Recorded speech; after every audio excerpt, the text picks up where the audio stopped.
ಪಂಚ ನದಿಗಳ ನೆಲ, ಸೈಕ್ಲಿಂಗ್ ಕ್ಯಾಪಿಟಲ್ ಆಫ್ ಕರ್ನಾಟಕ. ನಮಸ್ಕಾರ ರೀ, ನಾನು ನಿಮ್ಮ ಶರಣ್ ಗೌಡ. ಬಿಗ್ ಅಪ್ಡೇಟ್ ಡಿಜಿಟಲ್ಗೆ ಸ್ವಾಗತ.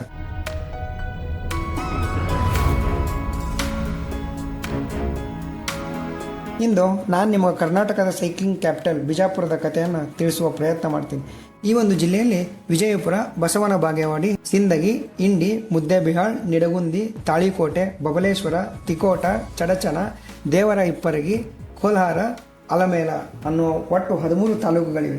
ಕೃಷ್ಣ, ಭೀಮಾ, ಘಟಪ್ರಭಾ, ಡೋನಿ, ಮಲಪ್ರಭಾ ನದಿಗಳು ಹರಿದು ಇದನ್ನು ಪಂಚ ನದಿಗಳ ಜಿಲ್ಲೆ ಎಂದೇ ಕರೆಯುತ್ತಾರೆ. 1956ರೊಳಗೆ ಇದು ಮುಂಬೈ ಪ್ರಾಂತ್ಯದ ಭಾಗವಾಗಿದೆ. ಆದಿಲ್ ಶೇಯ ವಂಶದ ಆಳ್ವಿಕೆಯಲ್ಲಿ ತಾಳಿಕೋಟೆಯ ಯುದ್ಧ ಹಾಗೂ ಸಾಹಿತ್ಯ ಪರಂಪರೆ ಆಲ್ ಮೇಡ್ ಬಿಜಾಪುರ ಹಿಸ್ಟರಿ. ಈ ವಿಜಯಪುರ ಜಿಲ್ಲೆಯ ಇತಿಹಾಸವೇ ನಮ್ಮ ಕರ್ನಾಟಕದ ಹೆಮ್ಮೆ. ಆದರೆ ಮಿತ್ರರೇ, ಇತಿಹಾಸ ಮಾತ್ರವಲ್ಲ, ಇಲ್ಲಿ ಕಾಣುವ ಕಟ್ಟಡಗಳ ಸೊಬಗು ಜಗತ್ತನ್ನೇ ಸೆಳೆಯುತ್ತದೆ. ಅದರ ಕುರಿತಾದ ಕಥೆಯನ್ನು ಮುಂದಿನ ಭಾಗದಲ್ಲಿ ತಿಳಿಸುತ್ತೇನೆ.